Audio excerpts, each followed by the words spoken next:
तो चलिए दोस्तों शुरू करते हैं एमडीसी बॉटनी सेमेस्टर 2। ठीक है, ये आपका बॉटनी एमडीसी सेमेस्टर 2 में पूछा गया क्वेश्चन आंसर है। ठीक है, जब क्वेश्चन पेपर है आंसर तो देखेंगे कि आपको कैसा कैसा आएगा। ठीक है, कुछ कुछ का आंसर मैं कर दूंगा ऑब्जेक्टिव का, बाकी सब्जेक्टिव का आपको करना होगा। यह एग्ज़ाम हुआ था आपका, कब हुआ है तो 3 मई 2024 को हुआ था।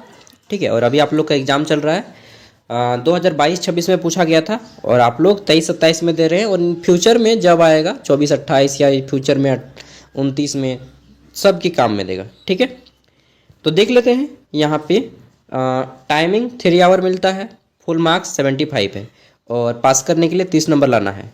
ठीक है, ये मैं एक ही साल का 2 पेपर दिखाऊंगा। ये देखिए यहाँ पे एमडीसी बॉटनी 2 है, एमडीसी 2 लिखा है बॉटनी में, और एक जस्ट इसका नीचे एक पेपर आता है एमडीसी 1। ठीक है, ये भी सेमेस्टर 2 का है। तो अंतर क्या है, ये 2 शिफ्ट में एग्जाम हुआ था। बॉटनी बहुत ज़्यादा लोगों ने रखा था, इसलिए एमडीसी 1 सेमेस्टर 2 में भी है। ठीक है, सेट 1 है ये वाला, और ये आपका सेट 2 है। ठीक है, ये सेट 2 है। सेट 2 में क्या हुआ था कि सेट 2 में आपका जो क्वेश्चन है वो इंग्लिश में आया था, पूरा का पूरा इंग्लिश। ठीक है, और सेट 1 में हिंदी में आया था। अरे एक मिनट रुको यार, सेट 1 में देखिए ये आपका हिंदी में आया था, हिंदी इंग्लिश दोनों में आया था। ठीक है, हिंदी इंग्लिश दोनों है, लेकिन सेट 1 में केवल और केवल आपका इंग्लिश में आया है। ठीक है, तो अगर आपका पेपर इंग्लिश में आ जाए तब क्या करना है, in this condition your paper English में आ जाता है। नाउ इन दिस कंडीशन आपको क्या करना है कि अपने टीचर को बोलना है कि सर मेरे क्वेश्चन जो है आप हिंदी में कर दीजिए, हम हिंदी में ही आंसर करेंगे। क्योंकि बहुत से लोग इंग्लिश में आंसर नहीं लिख पाइएगा, तो आप क्वेश्चन का आंसर ट्रांसलेट करवा लीजिएगा, बोर्ड में लिखने बोल दीजिएगा कि सर सभी क्वेश्चन को आप बोर्ड में हिंदी में लिख दीजिएगा। जो भी आपके टीचर रहेंगे उनको बोल दीजिएगा। ठीक है, और फिर आप उसका आंसर हिंदी में कर सकते हैं। ठीक है, तो हमारा पहला क्वेश्चन है यहाँ पे, देखिए बोला गया है कि answer the following question with 30 to 50 word, 30 से 50 शब्दों के आंसर बोलने गए हैं देने के लिए। ठीक है, पहला क्वेश्चन कि what do you mean by hot spot of biodiversity. Hot spot of biodiversity उस क्षेत्र को बोलते हैं, ठीक है, जो क्षेत्र जैव विविधता से भरा हुआ रहता है, जहाँ पर अनेक जीव पाए जाते हैं। ठीक है, जैसे सुंदरवन डेल्टा हो गया, पश्चिमी तट हो गया, नीलगिरी के पहाड़ियाँ हो गई। ठीक है, ये सभी आपका बायोडाइवर्सिटी हॉटस्पॉट है।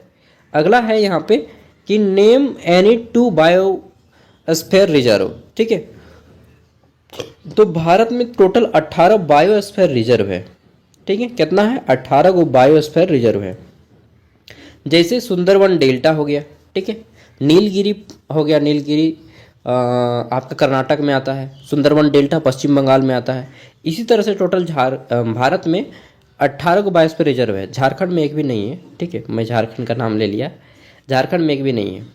ठीक है, यहाँ पे क्या होता है, जैसा आपका जू होता है ना, जू चिड़ियाघर, या जैसा आपका नेशनल पार्क होता है, उसी टाइप से बायोस्फीयर रिजर्व में बहुत सारे जीवों को रखा जाता है। ठीक है, सी नंबर हमारा क्वेश्चन है 1 मार्क्स का कि right the name of any 2 medicine plant in your locality, यानी कि अपने क्षेत्र में पाए जाने वाले किन्हीं 2 औषधीय पौधों के नाम बताएं। औषधि पौधे जैसे कि नीम होता है आपका एक औषधि पौधा ना, सबके घर में लगभग मिल जाता है। नीम का दातुन हम लोग दातुन से मुंह धोते हैं, पत्ता को खाते हैं ना। नीम का तेल निकलता है दाना से, तो नीम का बहुत उपयोग है। उसके बाद नीम का जो पत्ता होता है उसको अगर आप फेस में यूज करते हैं तो आपका स्किन प्रॉब्लम दूर हो जाएगा। बहुत सारा गुण है नीम का। डायबिटीज़ है तो नीम खाना चाहिए। ठीक है, अगर आपका स्किन में खुजलाता है तो भी आप नीम खा सकते हैं। ठीक है, किसी का अगर माय दर्शन होता है, माय दर्शन मतलब समझते हैं, चेचक होता है, ठीक है, तो वो अपना बेड में नीम को लगा देते हैं। ठीक है, बैक्टीरियल इन्फेक्शन कम हो जाता है। तो बहुत सारा गुण है। इसके अलावा आप तुलसी का ऑप्शन दे सकते हैं, उदाहरण नीम तुलसी 2 दे दीजिए ना, बहुत अच्छा है। ठीक है, डी नंबर है कि what are the function of leaves. Leaves मतलब होते हैं पत्ते। पत्ते का क्या काम है पेड़ में, तो पेड़ पत्ते जो है, पेड़ के पत्ते या पौधों के पत्ते, पत्तों का काम होता है मुख्य रूप से जो उसमें रंध्र पाए जाते हैं। ये मान लीजिए पत्ता है, ठीक है, पत्ते में छोटे छोटे छिद्र पाए जाते हैं जिसको रंध्र कहा जाता है। ठीक है, पत्तों में छोटा छोटा छिद्र पाया जाता है, छेद पाया जाता है, जिसमें रंध्र कहा जाता है। इसी छेद से गैसों का आदान प्रदान होता है पौधों में, ठीक है। और यहीं पे पत्तों पे ही पेड़ पौधे अपना भोजन बनाते हैं, जिसको हम लोग प्रकाश संश्लेषण कहते हैं, फोटोसिंथेसिस कहते हैं, ठीक है। तो पत्ता का क्या काम है इतना लिख दीजिएगा, ठीक है। पत्तों में छोटे छोटे छिद्र पाए जाते हैं, जिसको रंध्र कहा जाता है, उसी से पेड़ पौधे अपना भोजन बनाते हैं, ठीक है।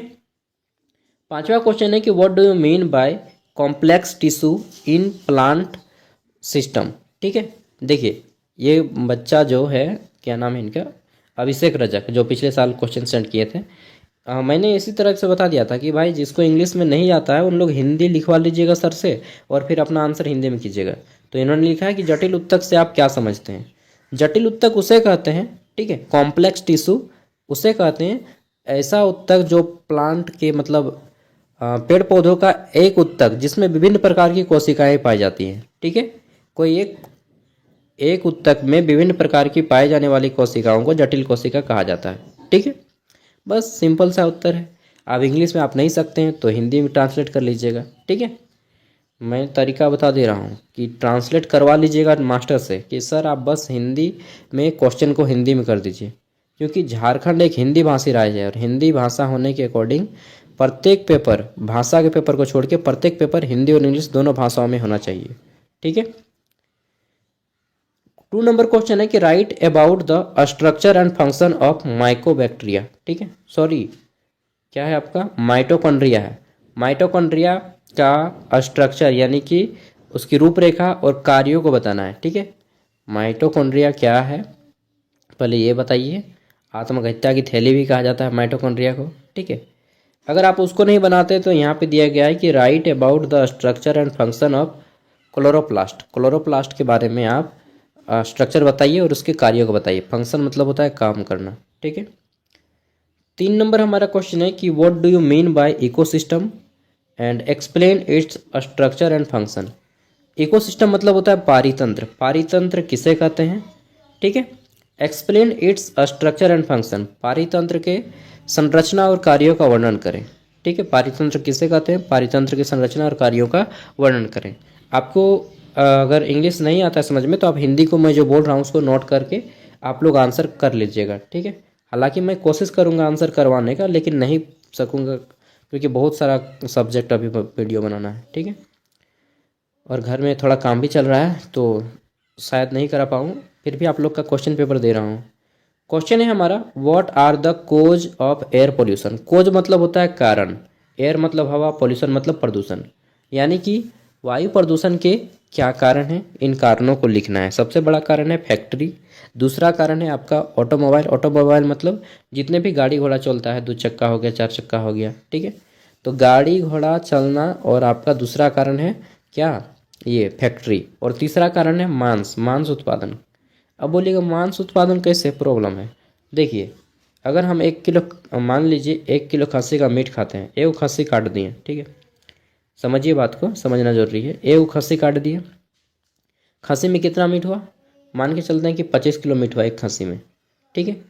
इस खस्सी को 25 किलो बनाने में कितना पत्ता खाया है, जो खस्सी बना 25 किलो का, 25 केजी का, कितना पत्ता खाया होगा, मान के अनुमान लगाइए। कितना 1000 किलो पत्ता खाया होगा, 1000 किलो नहीं, 500 किलो पत्ता खाया होगा। हाँ 500 किलो पत्ता तो खाया होगा खूब, या फिर मान के चलिए ना कि 200 किलो पत्ता खाया होगा पूरे जीवन काल में। 200 किलो ही हम मान दें, 500 या 1000 किलो खाया होगा, 200 केजी हम पत्ता मानते हैं। 200 केजी जो पत्ता आया पेड़ पौधा का पत्ता, ठीक है, घास वृक्ष, तो ये क्या है, पर्यावरण को नुकसान पहुंचा के ही ना हम उस खस्सी को पाल रहे हैं, ठीक है। तो इतना क्षति हो रहा है, इतना पत्ता कट रहा है, वो भी तो पेड़ पौधा का ही कटाई है, लेकिन इसको देख आदमी नहीं पाता है। ये मतलब इतना दिमाग लगाना पड़ता है इसको समझने के लिए कि आदमी इसको सोच नहीं पाता है, ठीक है। तो मांस उत्पादन भी एक बहुत बड़ा कारण है पर्यावरण प्रदूषण का, ठीक है। नेक्स्ट है हमारा यहाँ पे 15 मार्क्स वाले किन्हीं 4 प्रश्नों के आंसर करने हैं। इसमें पहला क्वेश्चन है कि write about any 2 timber yielding tree of Jharkhand, explain their use and utility. Timber yield मतलब होता है कि इमारती लकड़ी, इमारती पेड़ पौधे, ठीक है। तो बोला गया है कि झारखंड में पाए जाने वाले किन्हीं दो इमारती लकड़ियों का वर्णन करें। ठीक है, समझ गए ना। इंग्लिश में आना है तो इसी तरह से हिंदी ट्रांसलेट करवा लीजिएगा टीचर से, और टीचर अगर नहीं सकेगा तो बोल दीजिएगा सर आप अगर नहीं सकते हैं तो गूगल से आप लोग हिंदी ट्रांसलेट कर दीजिए। उतना तो अक्ल होगा ना मास्टर को, और इतना भी अक्ल नहीं होगा तो फिर वो फालतू का मास्टर बना है। सही बता रहे वो लजा जाएगा मास्टर, अगर वो नहीं कर पाया ना तो वो शर्मा जाएगा मास्टर अंदर से। उसको मतलब गिल्टी फील होगा कि यार इतना भी मुझे नहीं आता है और ये बच्चा लोग परेशान कर दिया है। अगर वो हिंदी ट्रांसलेट नहीं कर पाएगा तो ठीक है, तो उसको बोलिएगा ठीक है, अगर पेपर इंग्लिश में आता है तो आपको इस तरह से बताना है। तो झारखंड में पाई जाने वाली इमारती लकड़ी बता सकते हैं कि साल जिसको हम लोग सरई बोलते हैं, सरई सखुआ। ठीक है, जो साल का वृक्ष है, सरई का पेड़, ठीक है, सरई ये जो पेड़ है साल का पेड़, इससे बहुत ज़्यादा हमारा लकड़ी का काम होता है, फर्नीचर का काम बनता है। दूसरा आप देख सकते हैं गम्हार, गम्हार का नाम सुने ना, गम्हार, इससे बहुत ज़्यादा लकड़ी बनता है। और तीसरा साल हो गया, गम्हार हो गया, शीशम हो गया, सागवान हो गया। ठीक है, ये झारखंड में पाए जाते हैं जो कि इमारती लकड़ियां हैं। ठीक है, बिजनेस पर्पज से इसका यूज किया जाता है। बहुत ज़्यादा लिख दीजिएगा उसके ऊपर कि फर्नीचर बनता है, कुर्सी बनता है, टेबल बनता है। ठीक है, और यहाँ तो यहाँ की सागवान से फिर आपका जहाज बनता है, जल जहाज बनता है। ठीक है, तो बहुत काम है यार। अगला है हमारा यहाँ पे, what do you mean by water pollution, how it can be controlled. ठीक है, तो इसका तो बहुत आसान हिंदी हो जाएगा कि जल प्रदूषण क्या है और इसको नियंत्रण में कैसे किया जा सकता है। ठीक है, तो सबको मालूम है कि जल प्रदूषण वही फैक्ट्रियों के जो अपशिष्ट कचड़े निकलते हैं, शहर के नालिए के जो गंदे कचड़े निकलते हैं, उसी से होता है सबसे ज़्यादा जल प्रदूषण। ठीक है, यही बताना है बस, और क्या। आप लोग पास, इतना लिख दीजिए। उसके बाद है आपका explain the difference between prokaryotic and eukaryotic cell. Prokaryotic कोशिका और यूकैरियोटिक कोशिका में क्या अंतर होता है ये बताना है। और जब भी आपको अंतर पूछे तो आप इस तरह से एक लाइन खींचिएगा। ठीक है, एक तरफ यहाँ पे लिखिएगा प्रोकैरियोटिक और यूकैरियोटिक कोशिका में निम्नलिखित अंतर पाए जाते हैं। ठीक है, एक साइड में प्रोकैरियोटिक, एक साइड में यूकैरियोटिक। ठीक है, और यहाँ पे इस तरह से कीजिएगा आप, प्रोकैरियोटिक जो कोशिका होती है ये पूरी तरह से डेवलप नहीं होती, मतलब विकास इसका अच्छा से नहीं हुआ होता है। मान लीजिए इसका एक आदमी है, एक आदमी ये है, इसका एक पैर है, एक हाथ है, पतला पतला है। ठीक है, एक हाथ पतला है, एक पैर पतला है। ठीक है, एक आँख, दो आँख है, छोटा छोटा है। ठीक है, और वहीं एक आदमी है जिसका पैर मोटा मोटा है, हाथ पैर मोटा मोटा है। तो ये हो गया आपका यूकैरियोटिक। यूकैरियोटिक मतलब अच्छा हष्ट पुष्ट एकदम सुष्ट पुष्ट फुर्तीला। और जो प्रोकैरियोटिक है, प्रोकैरियोटिक यह आपका कमज़ोर कोशिका होता है। ठीक है, इसमें विकास अच्छे से नहीं हुआ होता है। चलिए इसको डिटेल में आप लोग पढ़ लीजिएगा। सातवां है कि write about the difference modification of stem and what are their function. Stem मतलब होता है तना। ठीक है, write about the difference modification of stem, विभिन्न प्रकार के जो तने होते हैं उनके रूपांतर, सॉरी मेरा भी इंग्लिश इतना अच्छा नहीं है ना, तना के विभिन्न रूपांतरों एवं कार्यों का वर्णन करें। जो तना होता है विभिन्न प्रकार के, उसका कैसे रूपांतर होता है और कैसे कार्य क्या क्या होता है वो बताना है। ठीक है, जैसे कि आलू एक तना है। ठीक है, उसी तरह से बताना है तना के काम और इनके विभिन्न रूपांतर का विधि। 8 नंबर है हमारा यहाँ पे, क्या है कि explain the difference between simple and complex tissue system in plant. पौधों में सरल और जटिल ऊतक के बीच में क्या अंतर होता है ये बताना है। और 8वां क्वेश्चन पूछा गया था, sorry 9 number, what do you mean by greenhouse effect, how they impact our environment. ठीक है, ग्रीन हाउस मतलब होता है कि पर्यावरण का गर्म होना, हमारा जो वातावरण हमारी पृथ्वी का धीरे धीरे गर्म होना, यही है क्या, ग्रीन हाउस इफेक्ट। ठीक है, तो what do you mean by greenhouse effect, how they impact our environment. ठीक है, यह हमारे पर्यावरण को कैसे प्रभाव पहुंचता है। ग्रीन हाउस क्या है, ग्रीन हाउस हमारे पर्यावरण को कैसा प्रभाव पहुंचता है। ठीक है, हिंदी में बोलते हैं वैश्विक ताप वृद्धि, ग्रीन हाउस को वैश्विक ताप वृद्धि बोलते हैं। ग्रीन हाउस प्रभाव से आप क्या समझते हैं, यह हमारे वातावरण को कैसे प्रभावित करता है। तो बता दीजिएगा, अगर पृथ्वी का तापमान बढ़ जाएगा तो क्या होगा? ग्लेशियर पिघल जाएगा, अंटार्कटिका पिघल जाएगा, हिमालय पिघल जाएगा। पिघल जाएगा तो फिर सब डूब जाइएगा, सब डूब जाएगा तो सब मर जाएंगे फिर दुनिया ख़त्म हो जाएगा। ठीक है, तो इसीलिए पृथ्वी का तापमान कंट्रोल में रखना है। कैसे कंट्रोल में करेंगे? पृथ्वी का तापमान बढ़ता है कार्बन डाइऑक्साइड से और कार्बन मोनोऑक्साइड से। यह कहाँ से निकलता है? तो यह निकलता है फैक्ट्री से। ठीक है, फैक्ट्रियों से निकलता है, और फैक्ट्रियों से निकलने के कारण ही ये गैसें फैलती हैं। ठीक है, अब आता है, देखिए इसमें आपका वही सेम है। ठीक है, सेम दिन एग्ज़ाम हुआ था, सेकेंड सिटिंग में एग्ज़ाम हुआ था। ठीक है, ये फर्स्ट सिटिंग में हुआ था, वो सेकेंड सिटिंग में। इसमें जो है क्वेश्चन आपका दोनों भाषाओं में, हिंदी इंग्लिश दोनों में। जैसे कि पहला क्वेश्चन इसमें पूछा गया है कि पौधे का कौन सा भाग प्रकाश संश्लेषण करता है? तभी मैंने बताया कि पत्ती में ही प्रकाश संश्लेषण होता है, यहीं पे खाना बनता है। ठीक है, पेड़ पौधे की जो पत्तियां होती हैं, तो पत्ती इसका राइट आंसर हो जाएगा। देखिए यहाँ पे आंसर कितना मस्त है, हिंदी में दिया गया है। फिर कोशिका भित्ति की उपस्थिति किस कोशिका की विशेषता है? ठीक है, कोशिका भित्ति की उपस्थिति किस कोशिका की विशेषता है? तो इसको लिख दीजिएगा, पादप कोशिका, प्लांट सेल। ठीक है, पादप कोशिका में कोशिका भित्ति पाया जाता है, पादप कोशिका, इंग्लिश में प्लांट सेल। ठीक है, नेक्स्ट है हमारा यहाँ पे सी नंबर, नीम का जो पेड़ होता है, नीम की पत्तियों का उपयोग किस औषधि के लिए करते हैं? तो अभी मैंने बताया है बहुत सारा गुण। नीम की औषधि से हम लोग त्वचा रोग का उपचार कर सकते हैं, डायबिटीज का उपचार कर सकते हैं। ठीक है, इसके अलावा बैक्टीरियल इन्फेक्शन जैसे कि चेचक हो गया, ठीक है, उसका भी इलाज कर सकते हैं। ठीक है, तो नीम के बहुत सारे फायदे हैं। नेक्स्ट है हमारा, किस प्रकार के प्रदूषण से ओजोन परत ह्रास होता है? तो देखिए हमारा फ्रिज, जो आप लोग फ्रिज यूज करते हैं ना, उसको रेफ्रिजरेटर कहा जाता है। फ्रिज का वास्तविक नाम है रेफ्रिजरेटर। ठीक है, फ्रिज में लिखा भी रहता है रेफ्रिजरेटर। वहाँ से एक गैस निकलता है CFC, इस गैस का नाम होता है CFC, और लास्ट में छोटा सा S लिखा रहता है। CFC मतलब क्लोरोफ्लोरोकार्बन गैस। ये गैस आपका फ्रिज से निकलता है, और एयर कंडीशनर, जो बाल सुखाने का जो मशीन आता है ना, एयर कंडीशनर, उससे निकलता है।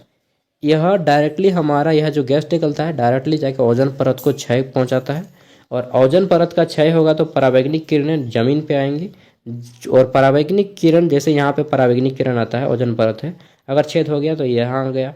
किसी भी व्यक्ति के अगर चमड़ा में पड़ा ना, तो वहीं पे इसको स्किन कैंसर हो जाएगा, त्वचा कैंसर। ठीक है, पराबैंगनी किरण से। बता दीजिएगा कि भाई इसको बचाना है तो फ्रिज बंद कर दे, गवर्नमेंट बंद करेगा? नहीं करेगा। झूठ मूठ के पढ़ा के फ़ायदा क्या है? गवर्नमेंट ही इसको बढ़ावा दे रहा है, गवर्नमेंट ही और बोल रहा है पढ़ो और जानो, जान के फ़ायदा क्या है? बंद कर दे गोदरेज को, चाहे सोनी कंपनी को, सब कंपनी को, कि फ्रिज बंद हो जाए।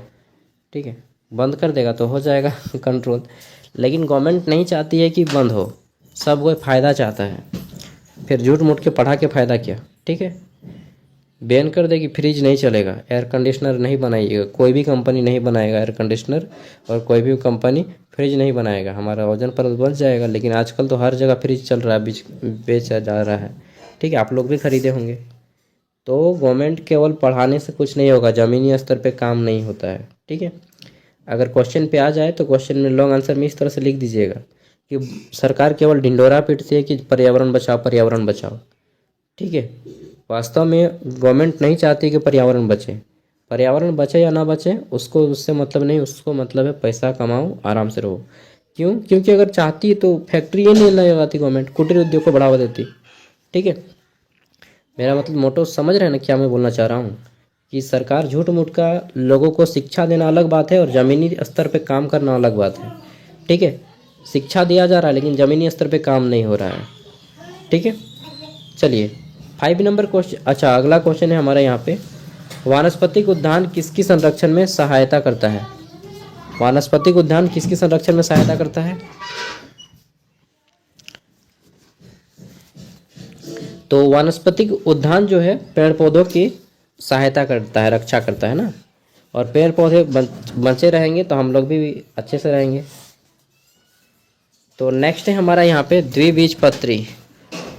द्विबीजपत्री और एक बीजपत्री पौधों के विशिष्ट लक्षण क्या हैं? ठीक है, what are the distinguish characters, अरे दिखता भी नहीं है, डिकॉट एंड मोनोकॉट प्लांट, ठीक है। एक बीजपत्री और द्विबीजपत्री। आपने दाल खाया है, दाल, लाहर दाल जिसको अरहर का दाल भी बोला जाता है, उसको देखिएगा दो भागों में बटा रहता है, वो द्विबीजपत्री है, ठीक है। आम जो गुठली होता है वो सिंगल होता है, उसको एक बीजपत्री बोलते हैं, ठीक है। तो वही है द्विबीजपत्री और एक बीजपत्री जो पौधा होता है उसमें क्या अंतर होता है, ठीक है, ये बताना है। नेक्स्ट है हमारा, भारत में उगाए जाने वाले किन्हीं 5 अनाजों के नाम लिखिए। तो ऐसा ऐसा क्वेश्चन आएगा ना जिसका आप बिना पढ़े भी आंसर कर सकते हैं। 4-5 क्वेश्चन ऐसा आएगा, मतलब पास करने लायक ऐसा क्वेश्चन आएगा कि आप बिना पढ़े भी आंसर कर सकते हैं। तो भारत में उगाए जाने वाले 5 को अनाज कौन नहीं जानता है।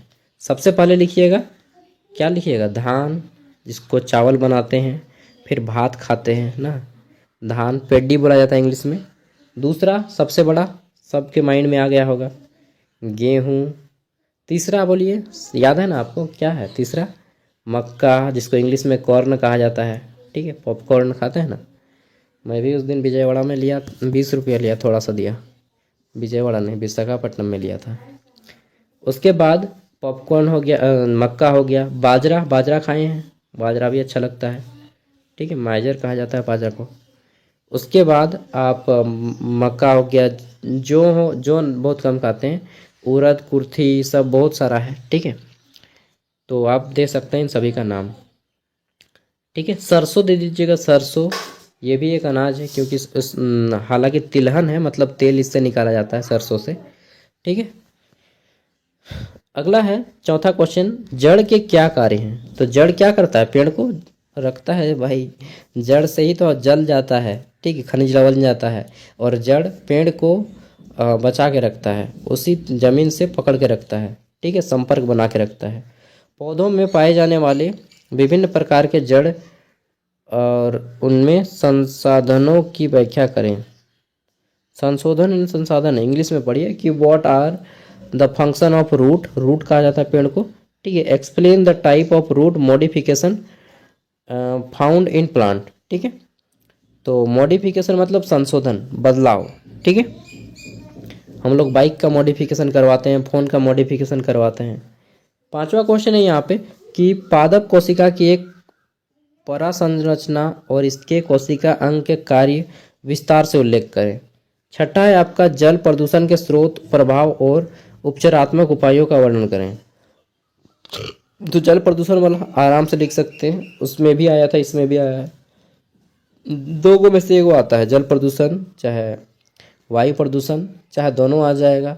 और ये भी आ सकता है, जल प्रदूषण, वायु प्रदूषण, मृदा प्रदूषण आ सकता है, ध्वनि प्रदूषण आ सकता है। ध्वनि प्रदूषण इसमें नहीं आएगा क्योंकि ये बॉटनी में ध्वनि प्रदूषण नहीं आता है, फिर भी आ सकता है।